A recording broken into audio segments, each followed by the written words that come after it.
И с удовольствием передаю слово госпоже Натали Ямб, бывшему министру бюджета Республики Кот-д'Ивуар и известному далеко за пределами своей страны экономисту, аналитику и мыслителю.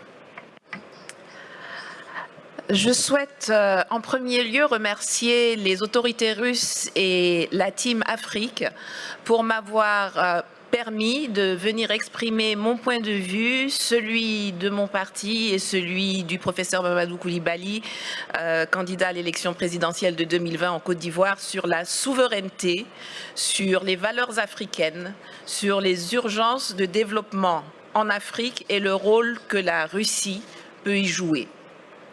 Parler d'identité africaine est une chose aisée, car l'identité et les valeurs des Africains ne sont pas différentes de celles du reste de l'humanité.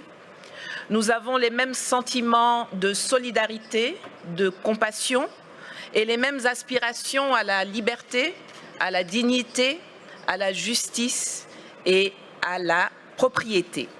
Pourtant, force est de constater qu'après l'esclavage, après la colonisation, après les pseudo-indépendances, on ne nous a reconnu que le droit d'être libre, mais seulement au sein de l'enclos français. L'Afrique francophone est encore aujourd'hui, en octobre 2019, sous le contrôle de la France. Cela remonte à 1984, lorsque les puissances coloniales se sont réunies à Berlin pour se partager l'Afrique, sans que les Africains aient leur mot à dire. L'Allemagne, l'Espagne, l'Angleterre, le Portugal ont compris depuis lors qu'il fallait sortir du schéma de la conférence de Berlin et redéfinir les contours d'une nouvelle coopération avec les pays africains. Pas la France, qui avance sans bouger, en portant des masques et qui considère toujours le continent africain comme sa propriété.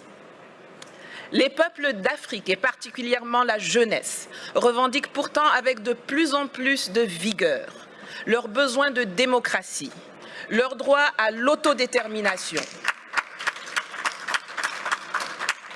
le droit de décider avec qui ils veulent commercer, avec quoi ils veulent payer ce commerce, sans qu'on les place sous la tutelle d'une ex-puissance coloniale qui se présente toujours sur la scène mondiale comme notre porte-parole et notre avocat. Nous voulons sortir du franc CFA, que Paris, avec la complicité de ses laquais africains, veut pérenniser sous l'appellation ECO, et qui ne permet aucune industrialisation de l'Afrique francophone.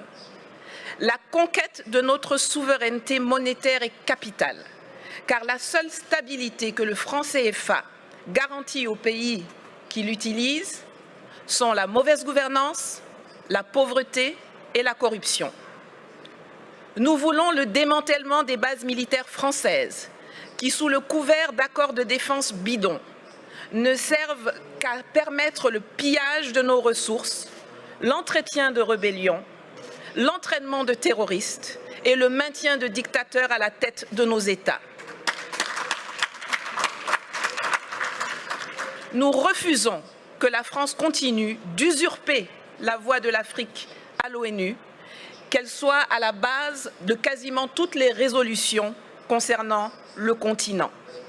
Les pays d'Asie ont appris à commercer avec les investissements directs étrangers, alors que nous, on nous saoule avec l'aide publique au développement. Résultat, aujourd'hui, eux, ils sont BRICS et émergents, et nous, nous sommes des mendiants qui sommes très fiers d'être qualifiés de pays pauvres très endettés.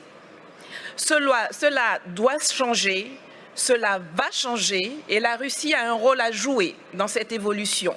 Mais nous ne venons pas en Russie pour y chercher de nouveaux maîtres qu'on substituera aux anciens. Nous y venons pour trouver des partenaires, pour faire du business gagnant-gagnant pour la Russie comme pour les pays africains concernés. L'Afrique regorge de potentialités. Mes prédécesseurs l'ont déjà dit, il y a une population qui grandit, dont 60% à moins de 30 ans, une position géostratégique, d'immenses ressources minières, naturelles, agricoles et surtout humaine. Sur le plan militaire, la présence de la Russie, qu'il n'y a pas de tradition coloniale, peut permettre de rééquilibrer les choses dans les pays francophones. Et je crois que l'exemple centrafricain dont Madame la ministre de la Défense pourrait mieux nous entretenir est l'un des plus parlants. En Côte d'Ivoire, nous avons par exemple un énorme besoin de formation militaire et de restructuration de l'armée. Sur le plan économique, la promesse de Sochi doit être celle de la rupture avec le huis clos actuel appauvrissant où la France semble avoir verrouillé les domaines de l'eau, de l'électricité, des routes, des ponts, des ports, par des monopoles protégés par les gouvernements respectifs ou par des passations de marché de gré à gré sans appel d'offres, pour que nous puissions enfin nous diriger vers une ouverture de l'économie à tous, notamment aux industries et entreprises russes, dans les secteurs agricoles, miniers, énergétiques, de la transformation industrielle, de l'éducation, de la formation, il y en a plein. Le littoral ivoirien, par exemple, qui alterne les lagunes, les fleuves et la mer, est long de 570 km et regorge d'un potentiel encore inexploité ou sous-exploité dans le transport maritime et lagunaire, dans le désensablement des embouchures de fleuves qui peuvent devenir navigables, dans l'hôtellerie, le tourisme, l'habitat de luxe, le transport lagunaire entre les villes du littoral, compte tenu de l'état désastreux de nos routes.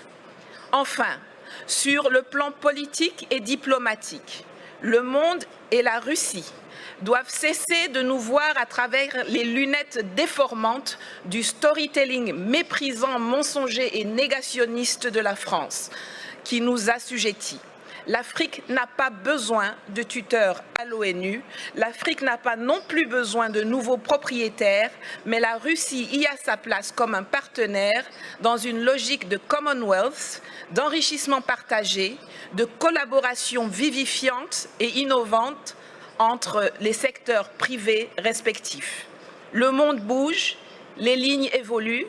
L'année prochaine, 2020, est celle d'élections présidentielles au Togo, au Burkina Faso, au Niger, en Centrafrique, en Guinée et en Côte d'Ivoire, pour ne parler que de l'Afrique francophone. Espérons que celles-ci verront l'arrivée au pouvoir de dirigeants réellement choisis par les peuples, qui privilégieront enfin l'ouverture sur le monde et de nouvelles et innovantes opportunités d'affaires à l'asservissement bête et stupide aux colons d'hier et d'aujourd'hui. Je vous remercie. Спасибо. Я хочу отдельно отметить, поскольку в зале находятся иностранные журналисты, французские, американские, что одна из главных традиций мероприятий, которые проходят в нашей стране и в частности здесь, это полная свобода, открытость, отсутствие цензуры, и спикеры свои выступления не согласовывали, поэтому здесь можно насладиться настоящей свободой слова. Я это говорю как журналист, потому что знаю, какие бывают с этим проблемы в странах далеко за пределами России. Здесь вы видите полную палитру ярких красок и соответствующих заявлений, но я точно могу согласиться с госпожой Ямб в том, что у России действительно, как она отметила, нет никакого негативного, такого колониального опыта взаимоотношений с африканскими государствами. Мы единственная мировая держава, которая ничем себя не запятнала за многие-многие годы сотрудничества с странами африканского континента. В этом, конечно, наше конкурентное преимущество.